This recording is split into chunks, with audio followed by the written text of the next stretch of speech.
how D3 small college nobodies rose to rule the NBA. Pipeline of pros. Look at this. We've got Ben Kaplan and Danny Parkins on the show today. Amin, this is big time. Yeah, man. This is, it takes a lot to get me to read. So you guys did it. You guys did it. This was a great read and very.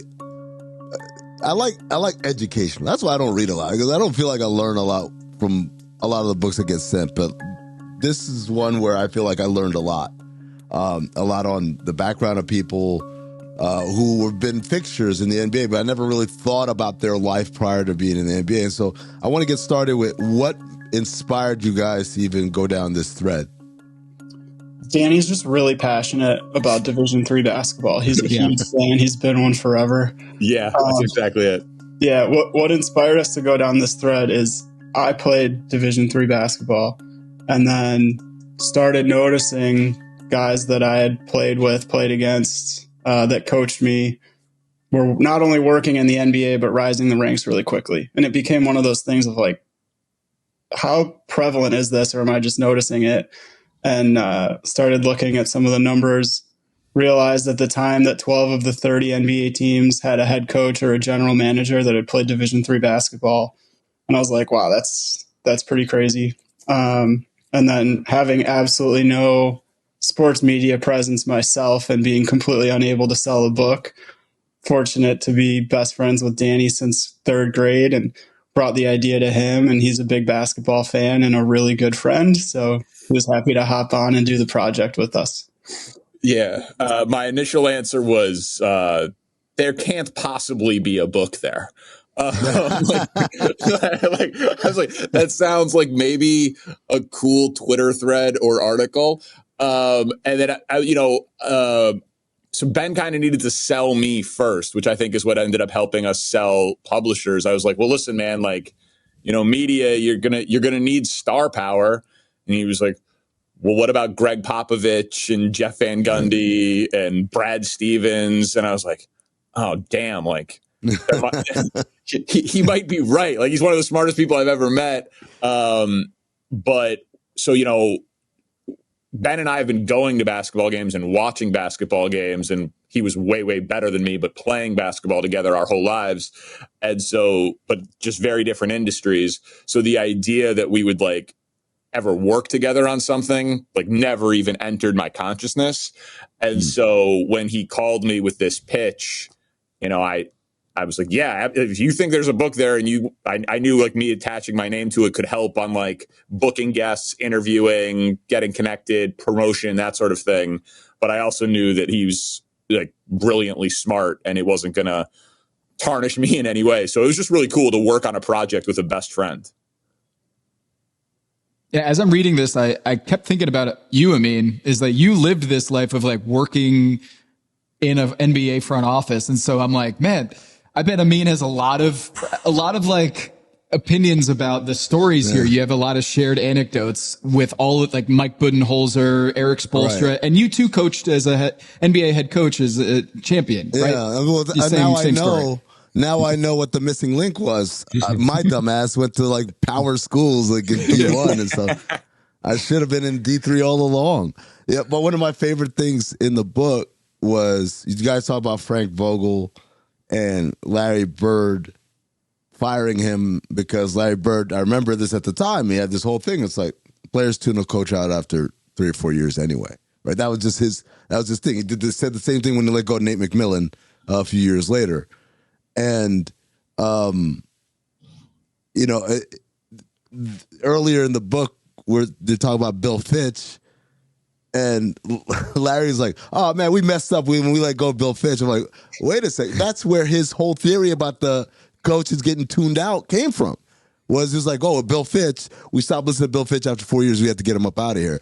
So it's funny to see the evolution of Larry Bird's opinion over time, over what at the time he believed was a bad decision to now it's his life philosophy when it comes to coaches in an NBA locker room. I had never made the connection until you started making that point between Bird's theory and the Fitch lasting 3 years. But right. Yeah, it's such a good point. But, I don't think Frank Vogel was riding the guys as hard as Fitch was. So I think it allowed Bird to be right twice. You know, he could be right when he left and said we let a good coach go, and then he could be right whenever he fired a coach as a GM. Well, I was just thinking, like, from the front of the book, there's X's and O's on here, but a lot of this book is like relationships, networking, and it's the who you know is, you know, in the D3 world, a lot of the humility that I got from this book, the humility of D3 players, is that you have to do everything on the floor. Jeff Van Gundy talks about it. Mike Budenholzer talks about it. That kind of humility is that you don't know shit, and you got to grind your way through this experience in order to move your way up the ladder. It really is shocking how many people in the NBA world, coaches and executives, came through that same path, the pipeline and the grind. The names, here we go. I just wrote down a bunch here. Sam Presti, Emerson, Rob Hennigan, Emerson, Jeff Van Gundy, Tom Thibodeau, Chris Finch, Wes Unseld Jr., Steve Clifford, Andy Greer, that you guys called the third Van Gundy brother, which was great.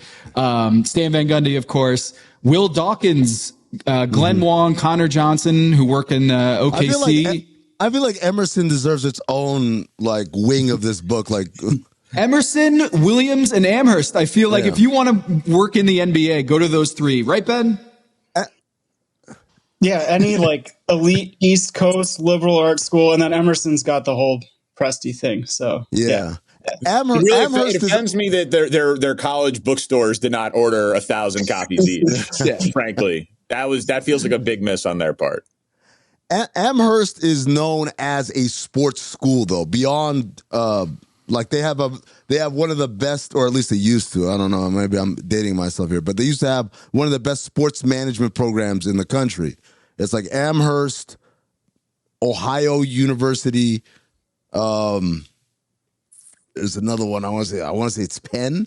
Like, so it's like this handful of schools that were Arizona State were the first ones on the scene at doing sports management. And so they've, like, if you look at a lot of execs, not just on the basketball side, but on the business side throughout sports, or I should say basketball, like the operations side and business side throughout sports, you're going to see a lot of Amherst alums.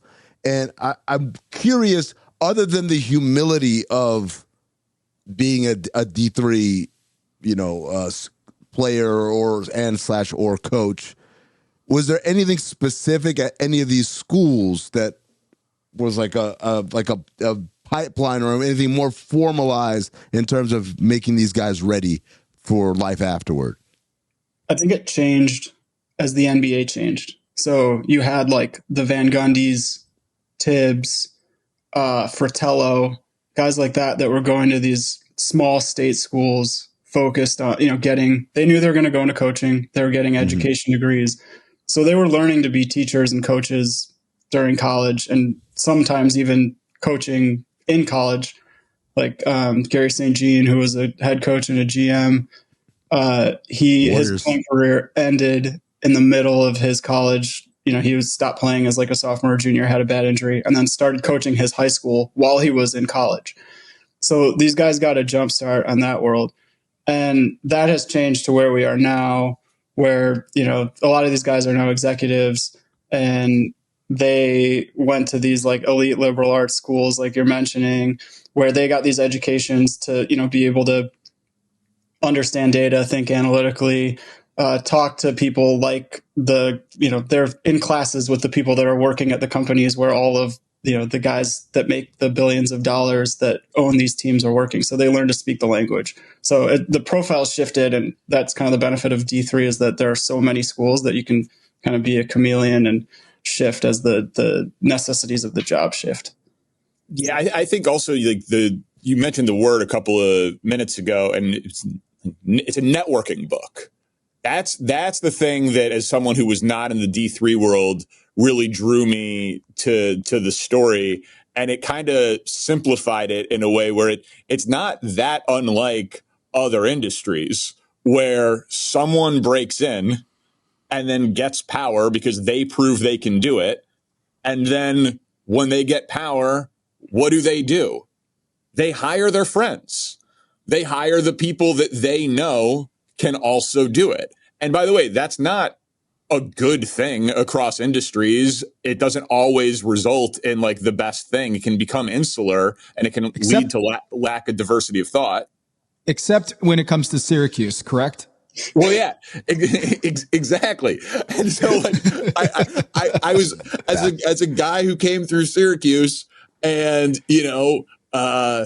I do work at the radio station, and Bob Costas and Mike Tirico and Ian Eagle's names are on the wall. It's like, well, they would talk to me about like broadcasting, but they wouldn't help get me jobs. But like Nick Wright and Adam Lefko and the guys who were like my Jason Benetti, like my direct like classmates and contemporaries, we absolutely have talked to each other and helped each other and networked and recommended stuff, right? And so it did draw me to the story. And then some of these coaches will obviously keep relationships with their alma mater, stay involved, and they will call the head coach and be like, do you have someone who's graduating who'd be interested in an internship in our video room? So there it is a like literal pipeline that is being set up, like Emerson people wanting to hire Emerson people. And it absolutely exists. We talked to coaches who were on group threads of, Emerson alums or Williams alums. We should have done that. They're all in Massachusetts. Seriously. It really, I have group threads with the guys I went to college with, right? We could be working in Houston, Pittsburgh, Chicago, and New York, but you're all kind of experiencing the same things, rising up through the ranks. And so obviously the book is niche, but I also thought by the time we were done reporting it out, that it was really a liberal arts primer. It was like a real testament for a liberal arts education and just like a diversity of backgrounds, like be exposed to everything, be exposed to smart people. And then who knows, where your career and life will end up. What was the hardest part about getting this book made? Did we mention it's about D3 players and coaches? What? Okay. Well, let me rephrase. Beyond selling the idea and getting someone to invest money and promise to publish it, like in actual, you got the green light. All right, guys, go ahead. Off to the races. Then after that, what was the hardest part? Well, so I think, there's like the personal side of Ben and I that we can talk about if you have any interest in it. But like from the story point of view, a thing that I found frustrating was that, like two of the GOATs are like the two most secretive people in basketball, in Pop and Presti. Mm-hmm. And so, we didn't get either of them to talk. And part of that was like a limited budget of like, I had a full-time job and a couple of kids and things going on in my personal life. And Ben had a full-time job and even more kids and stuff going on in his personal life. We couldn't like get on a plane and fly to San Antonio to try to like meet him at the wine store. We had to like, but that's like any author will tell you, like you can still write an unauthorized book about someone if you talk to enough people in their orbit. And so we certainly did, but I thought we were going to get Presti. I never really thought we were going to get Pop. And it was frustrating at times to feel like this story is glowing. Like this isn't like a gotcha piece of journalism. You are openly proud of it. Pop talking about it in his Hall of Fame speech, but still not being willing to like sit up for the 100-ish interviews that we did for the book and participate because so much of their ethos is secrecy. So for me personally, that was like a fun challenge that we then wrote into the book, but it was also really frustrating because I wanted to talk to Greg Popovich for an hour. Yeah, I circled this passage in the book, Will Hardy on page 135. Looping in newbies into high-level conversations can be risky. In an environment as competitive as the NBA, information is a valuable currency. Team employees, agencies, and journalists exchange secrets for favors or prestige. As a result, some teams limit their staffers' access to avoid leaks. The Spurs, however, chose to expand the circle of trust. And this is the quote from Hardy. Pop and RC, they always gave us such great access to learn. You weren't hidden from what was going on. With that, you had their trust, and our job was to represent the organization in the right way and to keep the things that we were privy to confidential. that secrecy is kind of the whole idea, isn't it? Like Danny and Ben, like part of the reason why they were so successful is that everyone was in all these meetings, getting this kind of like, this very range aspect of this, where it's like, we want a breadth of knowledge for all of our employees, but we also want them to shut their mouths and not talk to reporters. So the secrecy that actually helped them nurture this environment is also what made it very hard to report on why Popovich is so genius or why Sam Presti is so genius, is because they operate in this secrecy, and that's the blessing and the curse of it all, isn't it? Yeah, definitely. And like with that secrecy can't exist without the stability of their organization, because if those guys weren't stable in their jobs, they don't have the juice to be like, hey, you can't be spreading these secrets or trying to backstab me, because they're comfortable. They know they're going to still have those positions. And so the people below them are going to do the work and follow the code to make sure that they don't run afoul of them and keep progressing their career. So yeah, it was a challenge, but then we had to get creative. So it was, we're not talking to anybody in the Thunder organization except their PR person repeatedly. So instead, what are we going to do? We're going to find guys that went to college with Presti and could tell us about his music career and could tell us about shaving his head before postseason games. And we could talk to professors who worked with Pop at Pomona and could tell us about his IM team and about him yelling at kids in the dorm when they were waking up his family and stuff like that. So in some ways it helped us, but obviously, yeah, it would have been awesome to get some time with those guys. The Thunder PR guy is just, I mean, we're far enough removed that it pissed me off. There's like hundreds of emails and calls, man. I was like, come on, when is this going to get done? But yeah, they protect their own. And come on, Ben, the news article that went super viral about Presti, like Ben is a great researcher, man. Yeah, you can't talk to Presti, so you use the newspaper.com article and search Sam Presti's name and go through every single article that mentions Sam Presti in the history of Massachusetts media. And I got lucky and found that one. If anyone doesn't know who's listening, he found a letter to the editor that Presti wrote to it was the Globe, right? Yeah. Yeah, to the Boston Globe when he was 16 years old, advocating for the Celtics to draft Jason Kidd. And it's unbelievable talking about like losing for the draft assets to draft the best player, and you need a smart point guard who can be an extension of the coach. I mean, the kid is 16 years old writing this letter to the editor. And so it's just an incredible find by Ben. And this is also like in the 90s when that type of information wasn't necessarily readily available to kids at that age. Like right now, my kid watches basketball YouTube stuff, and at 8, he's got opinions on all the players. They're not right, but he's got those opinions. But like Presti was able to like do this stuff and form these thoughts without that, GM mindset really being a part of how media talked about the game then. It's kind of crazy. This is going to sound like a weird question because obviously the exploits of these people led directly to where we are. But could this sort of revolution have happened in the information age? Right? You guys talk about in the book, for example, that the league started as just kind of like, hey, it's all players and coaches are there just to kind of like figureheads. And then the big leap was when these guys like Bill Fitch and John McLeod and Cotton Fitzsimmons and all those guys made the transition over and introduced like actual schemes and X's and O's and stuff. And then obviously throughout pushing forward all the way through Presti and these guys coming in and bringing an analytical eye that hadn't really existed before. But I guess my question is, at this point, is it just a networking thing to be in this D3 family, or could this have existed without the advantages of a lack of sophistication in any of these other areas? I don't think it's just a networking thing. I think there's something to the background that they have. And I don't think it's not unique to D3. It's just like D3 kind of self-selects for it, where you're going to have the humility that, and you've chosen basketball in a situation where there's not glam. It's not like you're getting a scholarship, and it's not like there's a lot of people watching your games, but you still want to be a part of the game, which helps as you're grinding away in a video room or working your way up where it's not necessarily the most glamorous life. And then the other piece of it is just getting a start early. Like, as these things have gotten more complicated, it's not like, okay, you're a former player, you hold all the secrets in your head.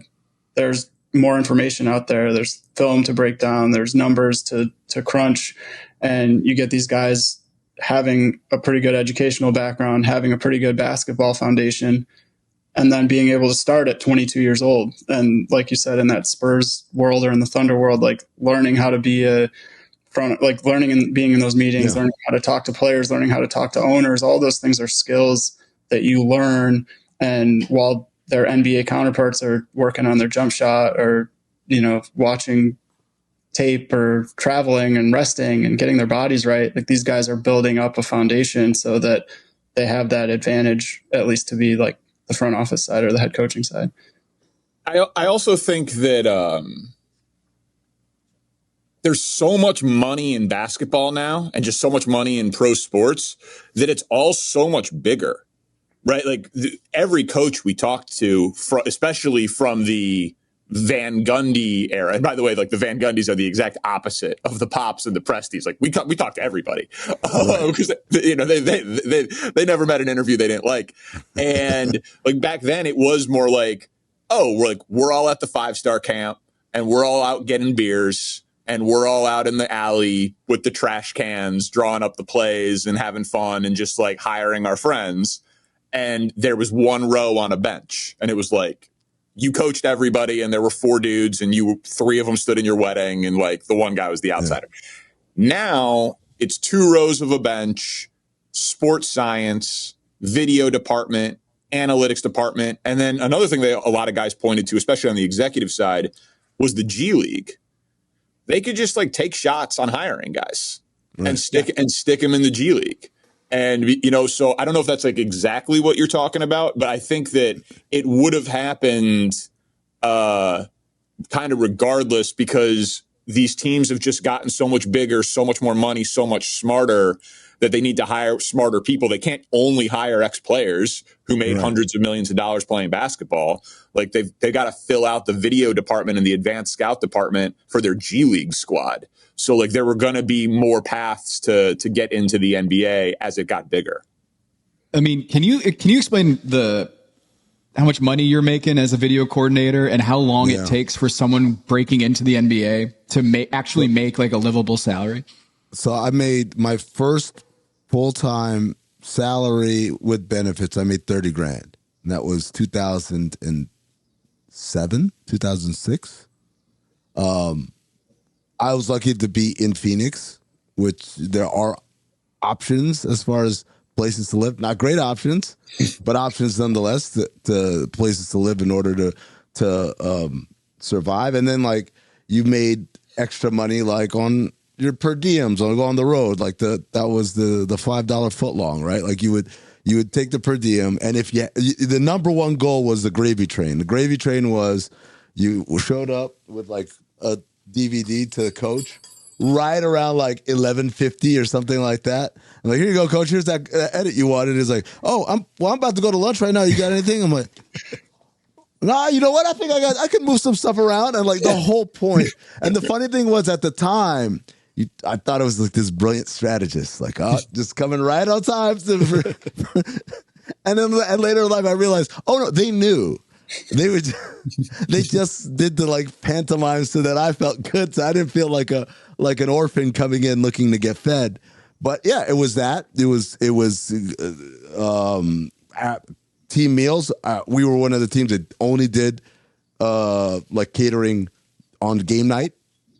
Like so there were teams that had breakfast every day and lunch catered every day. We were like, wow, that must be nice. For us, it was, we have a game tonight. All right, so we got the pregame spread and then postgame spread. And all you did was pack boxes. Boxes and boxes. Because this was going to feed me until the next home game, pretty much. So what carried you through?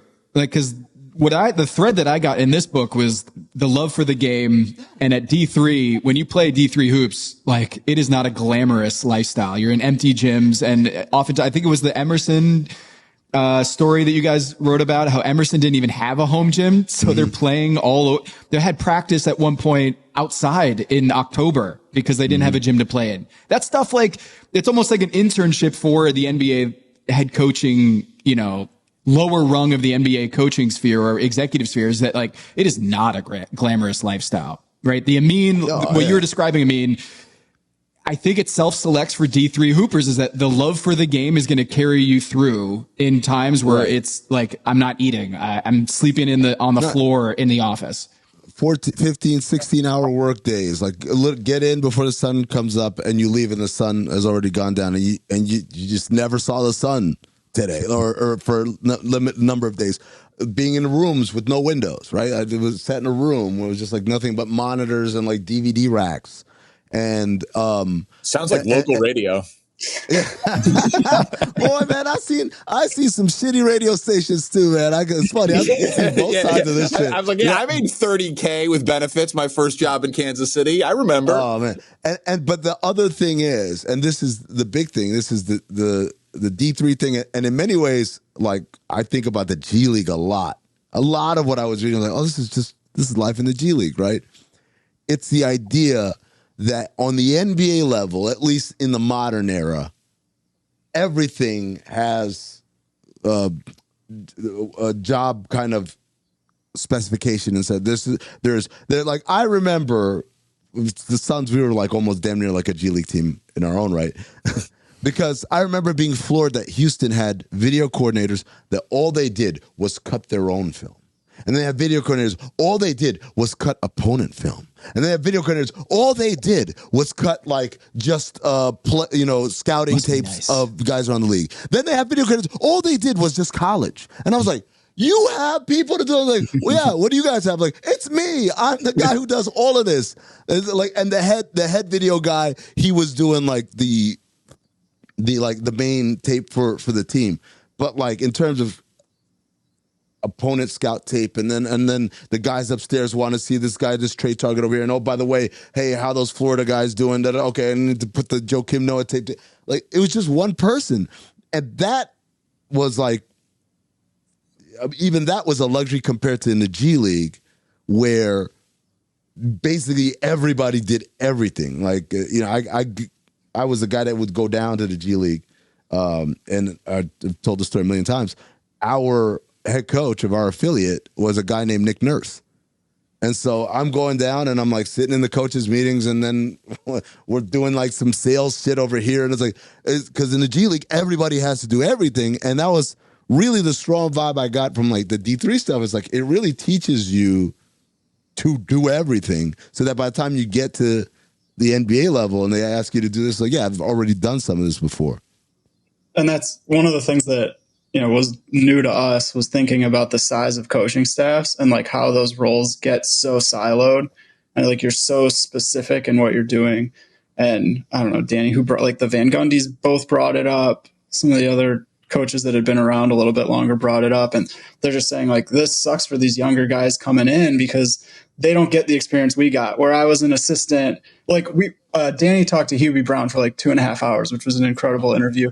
And one of the things he said when he first started with the Bucks with Larry Costello, he was the assistant coach and he was the advanced scout. So he would coach the game, fly out, scout a team, fly back, like do practice, fly it with the team. Like, he was doing all of those things. That's just like, now that's 12 different people's jobs, and you don't get the same level of hyper speed education that those guys got. And so, yeah, I mean, a lot of coaches mentioned that, but also, and I would call some of them on it and call some of them on bullshit, but like, it was also striking to me as like the outsider of the person just doing the interviews and trying to tell their story, was how many of them swore that they would have been happy staying D3 forever. And I called some bullshit. Right. That's what I felt too. And I was like, Stan, you've been like a big time media person for a long time. Like, I don't know that you'd go back, but it really did speak to like some like love of the game stuff and like a tremendous amount of respect for what they learned at the D3 level, the real world education it gave them, the level of preparedness it gave them. And like they would swear that there are more than 30 people that can, you know, they can coach an NBA team, that like the sophistication of the basketball, the level of the coaching mind, the guy who's coaching at Emerson could absolutely coach Duke, could absolutely coach the Bucks. You know what I mean? Like that sort of like respect for the levels of basketball, was like a really fun part for me. Cause like Ben asked me, he's like, ask everyone to tell you like their quintessential D3 story. And I would either like, if the interview was going great, I'd save it for the end. And if the interview was kind of going poorly, I would like interject it at the beginning. Cause without fail, 100% of the time, it was, oh, I remember when the volleyball team got to use our gym because they had signed up for the thing. Or I remember when our coach was driving the van and we got lost to the school in our conference that we played twice a year. And so like that level of like humility that stuck with, you know, whomever, Frank Vogel or Brad Stevens, like it became a character of the book. We talked to Brad Stevens, college coach, and he said that after all their games, you know, they'd win the game. They were at DePaul, not DePaul with a W. DePaul, yes. They'd finish their game, they'd win, they'd all like kind of huddle in the middle of the court, and then they wouldn't go like 1, 2, 3 DePaul. He'd be like, all right, 1, 2, 3, this ain't Duke, and then the guys would go clean up the gym because no one else was coming in to clean up the gym. But it's like that level of humility that doesn't leave you even as you're getting on the private jets and having all the fun stuff. That's definitely a Stan staple. He's said that for years about like, oh man, there's a guy coaching in, you know, in the middle in Prairie View or whatever, who's just as good as like any one of these guys in the NBA, or it's like, oh, he could do my job or whatever.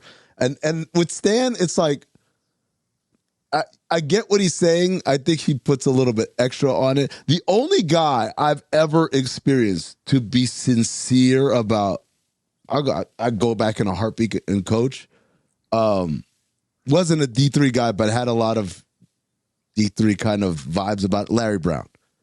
Larry Brown's the only, Larry Brown, they said, would walk in to the video room. This was when he was like consultant with Philly, I want to say. Like he wasn't coaching anymore. But he would walk into the video room and they would have the screens on. You know, if you walk into any NBA video room around 7 p.m. Eastern, there's a shit ton of games on, right? And he'd be staring at the screen and it was like a Marist versus Siena. And then the next day he'd come into the coaches meeting and said, oh, they had this great under out of bounds play. Yeah. Like he's like he's doing this shit. And obviously he went back, he coached high school, like as a 80-year-old, and he was obviously at SMU and stuff like that. But like Larry Brown is one of those true love of the game, dude. Just give me people who want to learn. I think Jeff too. Like Jeff going to do. That's what I was just going to say. USA basketball when it was like, yeah, and not just the select team, but like the team that's Jeff's not doing it anymore. But like the guys that just lost to Argentina 86-84 or whatever the other day, like Langston Galloway and you know, guys like that, like Chris Chiozza, like that team that competes in the non-Olympic, non-World Cup tournaments. Jeff coached that, and everyone said that's the happiest they'd ever seen Jeff, because it was like it's a caliber of talent that's not D3 or even college. Like these are good players; they're just not elite NBA players. But many of those guys have NBA resumes and have been rotation players. So it's like talented enough where I'm not like having to teach stuff, but humble enough in a way that like, oh, I can actually be like a coach as opposed to a lot of ego massaging, like what happens at the pro level. Jeff Van Gundy was so cool, man. Like it was so cool to the humility, but like the gym rat aspect of it. You know, he wrote the foreword to the book, but he was just like the type of guy that anything you asked for, any sort of fact check, any sort of connection, he would give it to you. And, you know, he swore that he would have never been a head coach if he wasn't an interim coach on the front end, because he was convinced that no one would ever hire a coach who looked like him. including Mitch Lawrence. Right. Mitch Lawrence was a 50 million to 1 odds that he would get the full-time gig when he was the interim head coach. This is my guy, man. That article is incredible where it listed the odds in the New York newspaper. I love that so much. But like, and we learned about that from Jeff. Like he remembered. Oh, yeah? He had receipts Oh shit. yeah. Oh, yeah. Oh, every slight, everything. And I mean, like, and now being like on the media side, and you guys, like Tom and Amin, you guys know, like, Jeff is so good at media, but also, like, I feel like, because he was pissed at how it ended, obviously, with like losing that gig. And like, I mean, but it was kind of a happy accident. He thought he was going to be a coach forever. Jeff Van Gundy did not think he was going to be a media star. You know, and then all of a sudden he's broadcasting the NBA finals. And then when it ends, what does he do? Goes right back to the bench. Like it is in their blood. So when you were talking about Larry Brown the whole time, I mean, I was thinking of Jeff Van Gundy. Definitely. Yeah, I was thinking of, so he knew Steve Clifford through working camps, but when there was the NBA lockout and Jeff was with the Knicks, he was going down. Steve Clifford was at a small school in New York, and he was going down and watching his practices. He was like, he needed a fix. Clifford had the fix for him, and he was just watching these guys. And then he was like, "Coach, can I talk to some of your players?" And he's like, "Yeah, of course you can talk to some of my players." You're the coach of the Knicks. You talk about like Steve Clifford and Tom, real quick. You know what I don't even know if I should be revealing this. You know what the nickname is for all those 5-star guys? They have a name for them.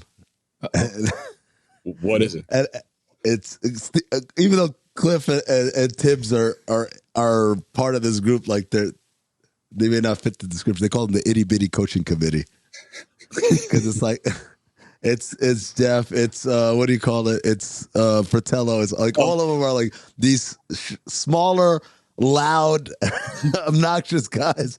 So the nickname is the itty bitty coaching committee. Yep. Yeah. That's incredible. I don't know if anyone revealed that to us. I feel like I would have remembered it. I don't think they call themselves that. No, maybe that's the issue. They were like, we call ourselves the 5-star group. The itty bitty coaching committee. You talk about Steve Clifford and a bunch of the names that you bring up in this. A lot of them, their fathers were coaches, and so they were kind of like dyed in the wool of it. It was in their blood, like literally, quite literally in their blood, coaching. I think there was a passage in this book that really struck a chord with me because I kind of like swirling around in my head as I'm reading this is nepotism a good thing? You know, there was some research you cited, the footstep following. There's a New York Times, piece that had this survey that, from these economists who studied like nepotism and how you're more likely to join a profession if your father or your parent were in that, profession. And so many of these connections, so much of this pipeline is like, oh, my dad, knew this person. And Will Hardy, there was an amazing Will Hardy story about like how he got up with the San Antonio Spurs. And it's not necessarily like my dad helped me, but these connections, are so integral to the success.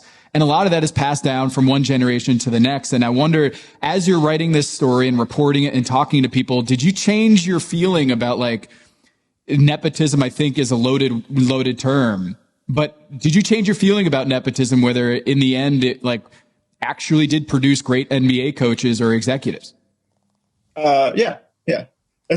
We're not saying that it's this book's position that nepotism is a good thing, but there's definitely benefits to it. Like the example, we talked to this economist who had studied this for a long time, and his example was of a farmer. And it's like, if you run a farm and your kid is on that farm every day and he's walking that farm with his dad from the time he's 6 years old, he knows where things are going to grow. He knows the specifics of that soil. He knows how the water runs off. Like he's just going to be able to farm that land better than a replacement level farmer who's not familiar with the land. And then you relate that to, one example is like Jeff and Stan Van Gundy, where their dad was recovering from surgery. And so the boys go do a scouting report for their dad when they're like kids. That's one example where they're getting early reps. But the other example is someone like, so we talked about Gary St. Jean. His son Greg is an assistant coach who's been in the league for a while now. And, Greg knew what a coach's life was like in the NBA. And he had his mom sit him down when he was 20 years old saying, I want to work in the NBA, being like, this is going to be hard on your relationships. This is going to be hard to have a family. There's a strain. And to look that in the eye and say, like, I still want to do this, that's going to give you the edge over someone who says, I want to work in the NBA, but doesn't know what it's going to take.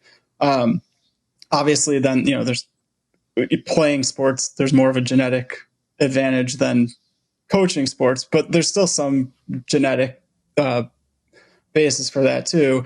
But yeah, ultimately, like, there are things that come from being the child of someone who does a job that are going to make you better at it. Does that mean you're the only one who should get a shot at it? No. Does it mean you might beat someone who doesn't have those backgrounds? You might. Yeah, I mean, I think loaded term is a good way to put it, right? It's not a catch-all. Like a lot of people described it to us as like, it got me a seat at the table or it opened the door, but it didn't keep me there.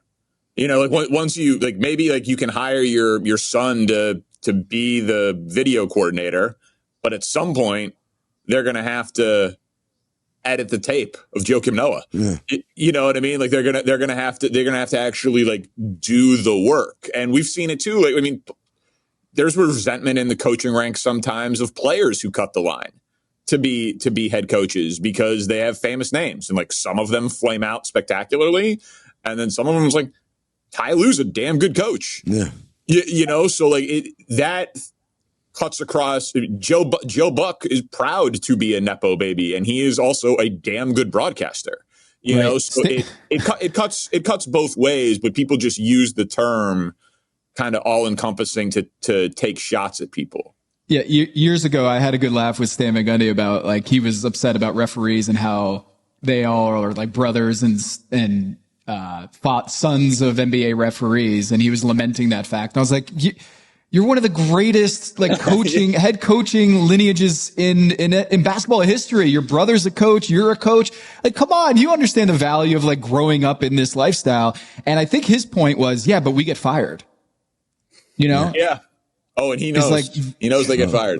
Did he mention that a time or two? It came up. It came up in the conversations how unfair it is that they get fired and for what they can get fired for. It's a meritocracy, though. Like the NBA coaches, if you're not good at your job, you'll be kicked to the curb pretty quickly. Whereas there are other professions that it's just you have longer job security because your parents worked in the profession.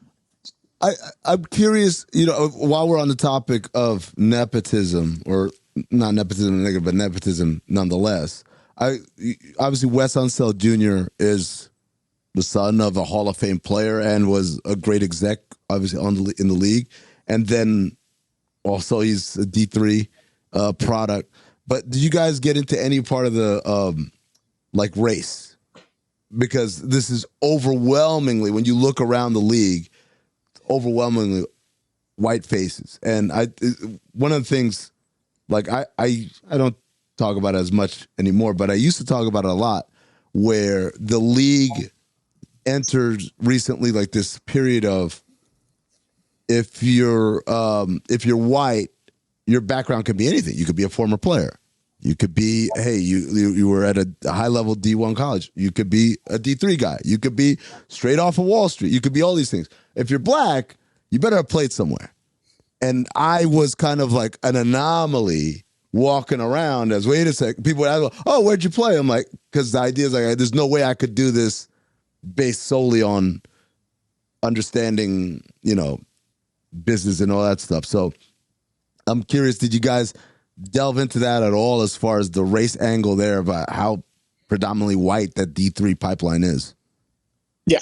And it was Danny's now coworker, Chris Broussard, who also played D3 basketball, who he has a quote in the book. I think it's something like, keeping it real, D3 is really white, or something along those lines.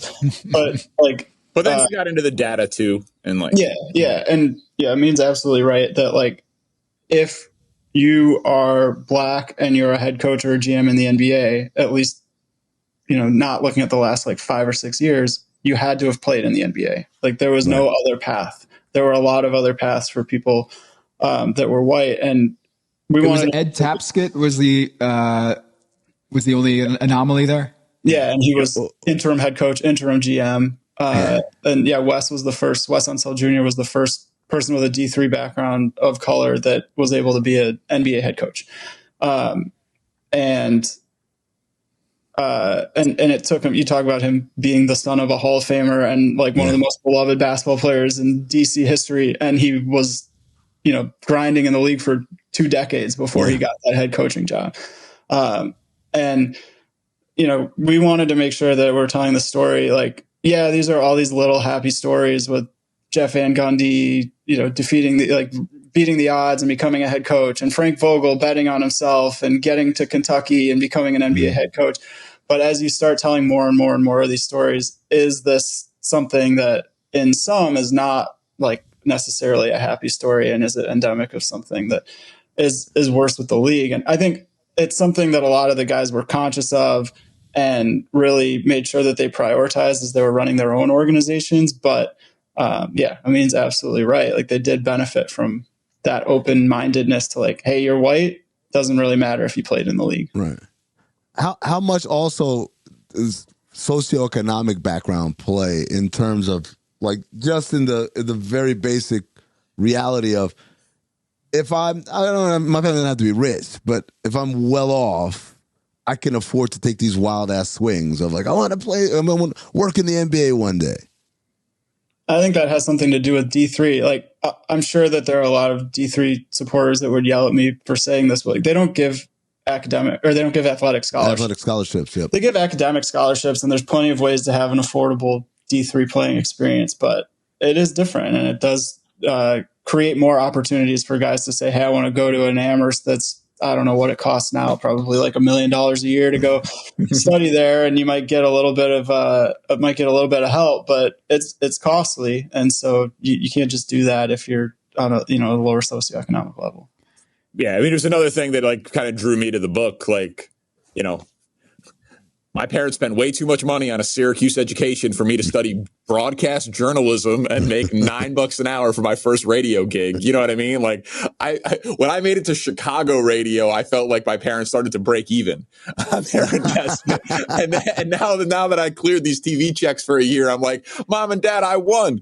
But I had tremendous amount of privilege to pay for a private school education to go study journalism in the 2005 when I graduated high school, so it's, those things absolutely towards the end of the book, we wrestle with.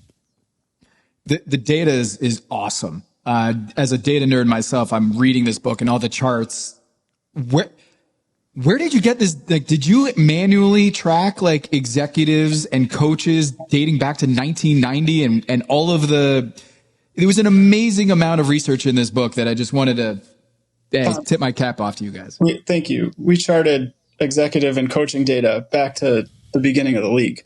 And thankfully, Basketball Reference is a wonderful resource. And thankfully, we worked on this during COVID when you couldn't leave the house. And I have small children that go to bed early. So we had a lot of free time. But yeah, we took who was the head coach, who was the executive by team, and just started, adding in data points. What was their college background? What was their playing background? What was their race? Things like that to see what trends existed. And what was the biggest revelation in that data mining that you're like, I'm so glad I spent every waking moment at 3 a.m. in the middle of this pandemic for this tidbit? I think the biggest thing was that there were guys with D3 backgrounds that went back to the beginning of the league. And that was before Division III existed, but the school now is D3. We called it D3. So that was cool because we got to tell some stories and also talk about like the evolution of those jobs throughout the history of the league, which we wouldn't have been able to do if, we're just kind of going off of who we knew. And then the other piece was just seeing the ebbs and flows of like, okay, when were former players popular in these jobs? When were they not popular? And telling those stories of like, okay, what was it that was happening kind of like in a macro sense around the league? Like, okay, NBA and ABA merge. There's a lot of more black players in the league because the ABA was, more open to diversity because they were just taking the most talented players. And then all of a sudden you see these NBA owners saying, we need a college disciplinarian as our head coach. Like, okay, that's a pretty clear story there. And then in the 90s, as like, salaries start exploding and player empowerment starts happening, it's like, okay, we're seeing a lot more former players stepping into these roles, and being able to like see those trends was pretty cool.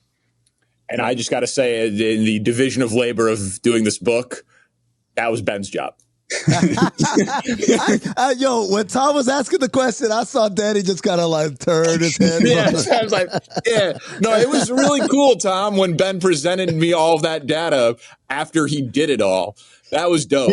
We had a really good division of labor. Like, I don't think Danny, actually, I know this because I was like, Danny, I have this Excel spreadsheet. And he's like, dude, I don't know how to, how do you even open this? But then, we'd be listening to these interviews with coaches where, they might be a little bit salty or skeptical at first. And if it was me, I would have just like wilted. But Danny's able to stand up and be like, hey, tell me about a time that you did something crazy in D3. And then all of a sudden they're eating out of the palm of his hand. So, the division of labor was great. But yeah, the amount of data and research that this dude was able to put together was mind blowing, like truly incredible.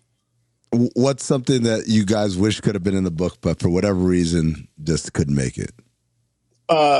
There's a lot. I would say, like, if I don't remember how long the book is, if it's like 270 pages, the first draft of it was probably twice as long. But too long. It was way too long. Nobody's going to read like an Odyssey-sized book about basketball players. But 240. Yeah. And that took some cutting. But I would say one of the areas was just talking about like some of the guys around the ABA and when they were working in the ABA. Like, there's a section in there about some executives that ended up working in the NBA, but the world of the ABA was so fascinating. And we had a lot about Bill Musselman, who it turns out actually didn't really play college basketball, so he didn't really fit the criteria. But Danny talked to some of his old chums and stories about him. I mean, he was just an unbelievable character, and it was too bad we couldn't find a home for those stories. I wanted to write the Hubie Brown book after my 2 hour and 50-minute conversation with him. And the funniest thing, I'm sure Tom and I'm sure you guys have interacted with him or talked to him before, but like I told the story when we were like promoting the book when it came out. I was like, I had slated an hour for my conversation with Hubie Brown, and it went 2 hours and 50 minutes. And then I like went on the air and did my radio show, and he left me like a 3-minute voicemail crying. And people were like, because of like things that I had conjured up in his memory and old stories that he had told and things about like him and Pop dating back. And I read a quote that Pop had said about him. And it was a beautiful conversation. Like I'll save that audio recording forever. Don't know that I'll ever go and listen to the full 2 hours and 50 minutes, but I'm like really, really honored that he spent that much time. But like those stories were so incredible. And they're like, just like this. I hope that someday someone is writing a book on him or doing a documentary on him or something like that. Because I mean, that guy is a true basketball treasure. Because it was cool to talk to people that were bigger names that just hired some of these people that gave them like it was just as a basketball fan, it was cool to talk to Jerry Colangelo about hiring. It was cool. Like I again, audio background. I was like, I almost wanted to call back my like 15 favorite interviews and ask them for permission to release it as a podcast series under the guise of leadership. But like, obviously they're being way more forthcoming with you because it's a book and they know not everything's going to get in. And this is not a New York Times bestseller, like talking to Brad Stevens for an hour and 10 minutes about hiring and leadership. I mean, Morgan Stanley would pay him $200,000 to sit up at a conference room to talk about leadership, Well, give me one good tidbit from Brad Stevens about like his philosophy towards hiring. Best idea wins, diversity of thought. Those things were, that's cliche, but I would say this is maybe my favorite anecdote. When it was done with I was doing radio in Chicago at the time, and I would try to like mine for like things about the Bulls or things about the current NBA that I could use in like the job that actually like paid my mortgage. And a lot of people were happy to talk to me and like give me like background and off the record stuff. And I asked Brad something And he was like, I won't answer that question off the record. He's like, I don't do that. And I'm like, what do you mean? I'm like, okay, I'm sorry. I didn't mean to offend you. He's like, no. I only answer questions on the record. So ask me your question on the record. Now, maybe that's not a true thing. And maybe, you've talked to him off the record on background at a gym, but like, it was just a cool insight into character. The only person I've ever spoken to in sports who Brad Stevens reminded me of was Theo Epstein. Like, I came out of it like absolutely convinced that if Brad Stevens would have never, would have taken that other path down Eli Lilly, that he'd be running it. That he absolutely could be the CEO of a Fortune 500 company. So just a truly brilliant, quick mind who was when I talked to him about like the race thing within the D3 world, like he was like, well, yeah, that's why you have to be aware of it. Like you have to be aware of your biases. You have to be aware of who you know. You have to be aware of who you've been exposed to, that you like, so you seek out different things. And he was able to like point to examples through his career of how he like recognized his blind spots and turned it into a strength. Like just like a very smart, introspective person.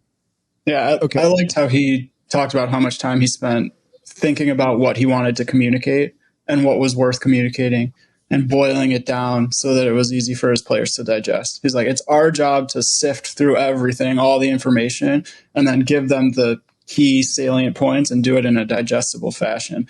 And like just how much time they spend on that. You don't think about that as someone just watching the NBA. It's the video coordinator's funnel, man. Like you come in and we're gonna play Milwaukee so 4 games up, 4 games of tape of Milwaukee. We're doing this shit. And then it's like, we cut it down. All right, this is the stuff that we're going to show to the coaches. All right, cool.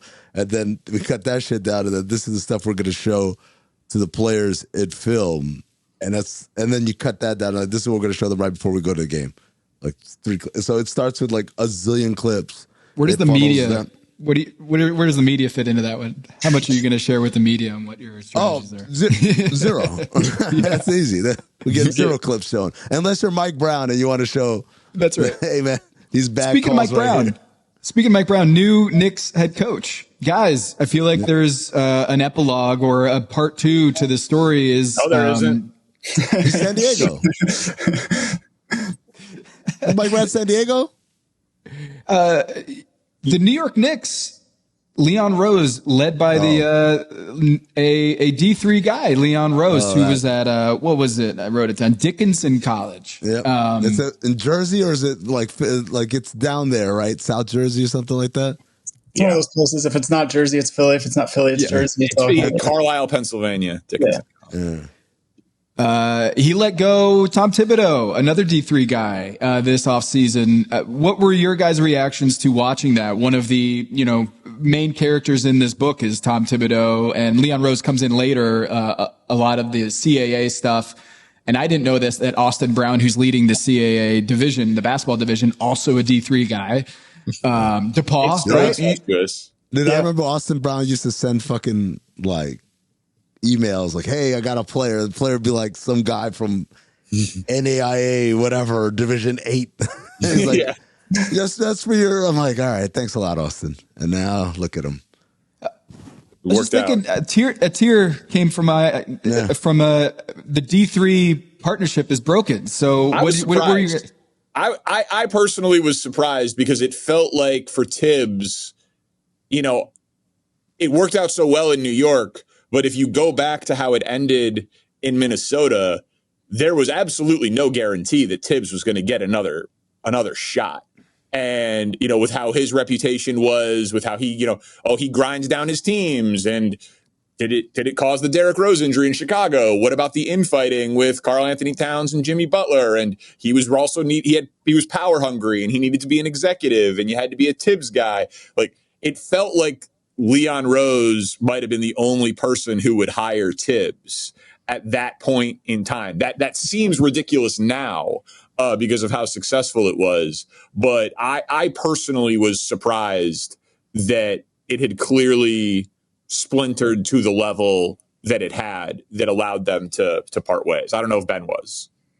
Yeah, it was a surprise, but I mean, that's the risk of like, you get the band back together and then the NBA is not a world where you can just run it back in perpetuity.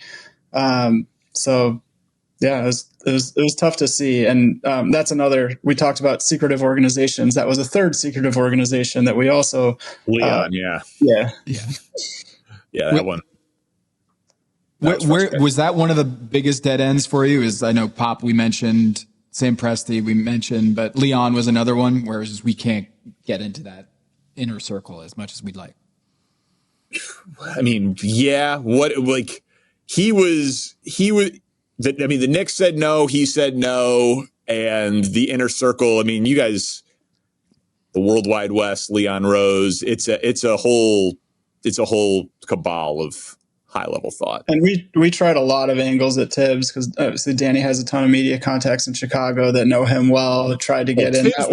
Tibbs infuriated me too that he didn't say yes for some reason. Like I don't know why he didn't want to do it. Yeah, I know the reason. Go ahead. It's where he worked. Yeah, I cannot explain to you the level of animosity that organization as a decree. It's not just like they got a bunch of guys that don't like interacting with the media.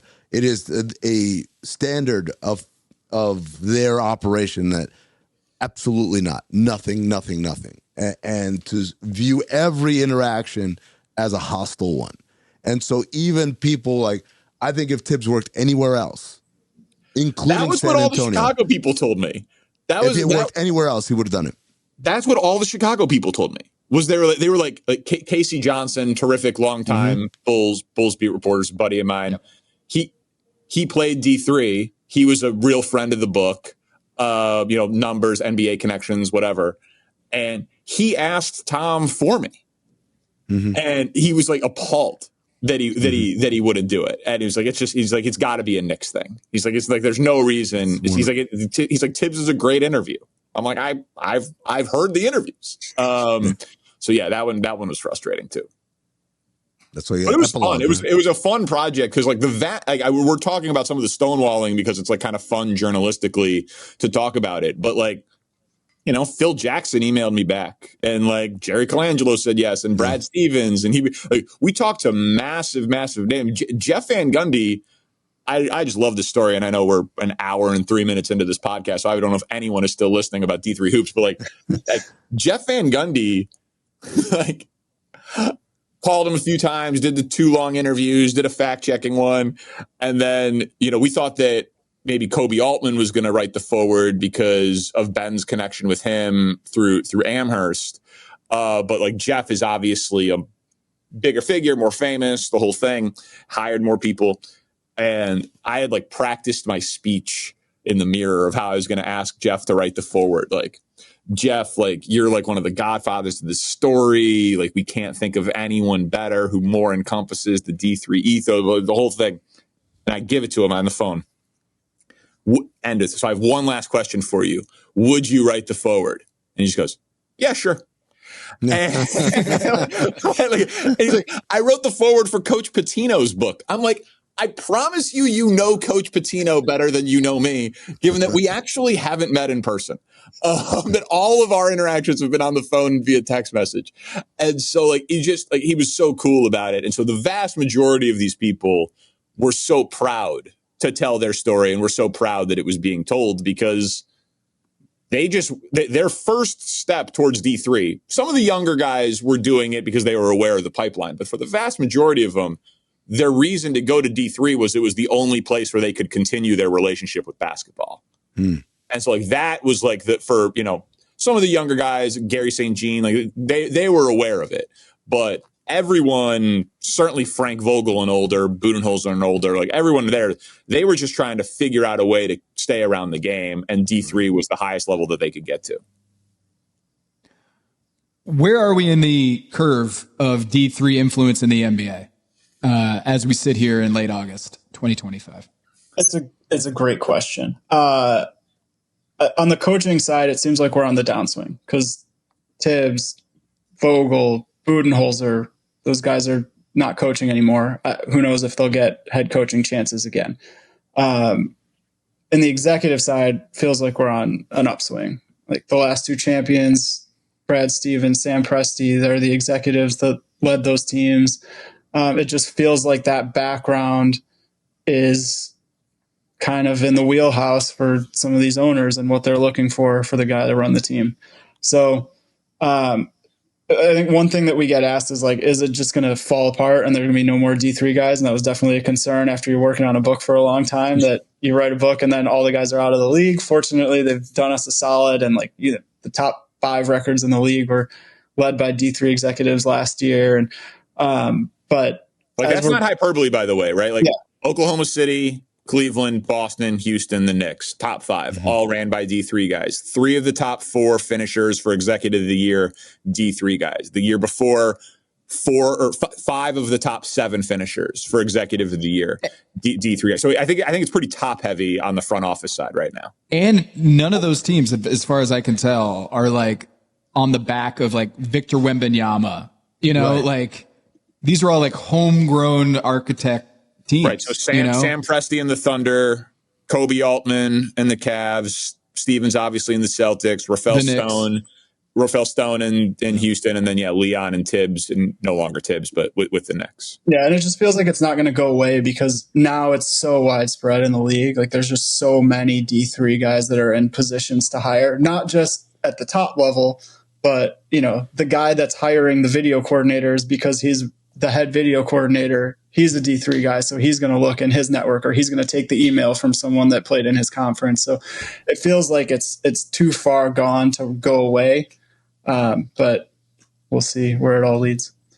All right, now this is the last question. Danny, would you trade your Syracuse diploma for an Amherst diploma, knowing what you know now after you worked on this book? I thought you were going to ask me to write the foreword for your book. He needed a longer intro spiel. I swear to God, if you listen back to the intro or the recording of that conversation with Van Gundy, the build up, it was a 2-minute preamble to the will you write the forward. I was so nervous. No, I would not. Like national TV is cool, man.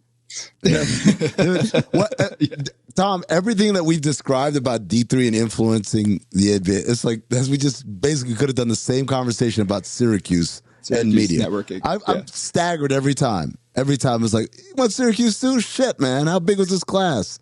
Yeah. I mean, like, and it was again, people are listening for the basketball side of it, but it did like make you better. It refined you. You were around like-minded people who were, I mean, in my student radio room, you know, it's Nick Wright, Andrew Filipponi, Mike Meltzer, Steve Gelbs, Zach Berman, Andy McCullough. Like these are who's who people in like sports writing, sports broadcasting, play-by-play, hosting, sports radio. And it's just, the class before it's, you know, Jason Horowitz and Anish Shroff and Jason Benetti. And it's every year. And it was a thing. So yeah, I couldn't do the video coordinator stuff. That would be my problem. The funny thing, I didn't know any of that until I got to ESPN. Sure, of course. I didn't know any of it. And then I realized, oh shit, all of these. I think Serena was the first person that like let me know, like, look, it's a bunch of us out here. And I'm like, really? I think it was like something like she's like, because her and Lefko are really good friends. Yeah. And so Serena Morales, I was like, how do you know Adam Lefko? I was like, we went to college together. Oh, what are the odds? I said it out. Odds are like 25%. Yeah, roughly 1 in 4. So no, for my skill set, I went to the right place. And yeah, of course. I mean, honestly, Ben, I'm a little disappointed that he's not like the assistant coach of the Bulls at this point, if I'm being totally candid with you. Me too. Yeah. Too bad. Yeah. Yeah. I just remember going to visit Danny at school and he's like, this is my buddy Pony. He's got a baseball model where he like models out all the players. And I was like, oh, wow, you guys are all really just in it. Yeah. We were doing the same thing. And then I went to see Amherst play Williams. And I was like, it's a real game. Yeah. Little did you know you were watching the future head coach of the Utah Jazz sit on the bench. Yeah, I know. I had no idea. I thought I was just doing my friend a solid as like an act of charity, driving there to see a game in like a high school gym. No. I didn't know it was going to be hundreds of hours of my life. Sorry. No, it's a great gym. Yeah, it's fine.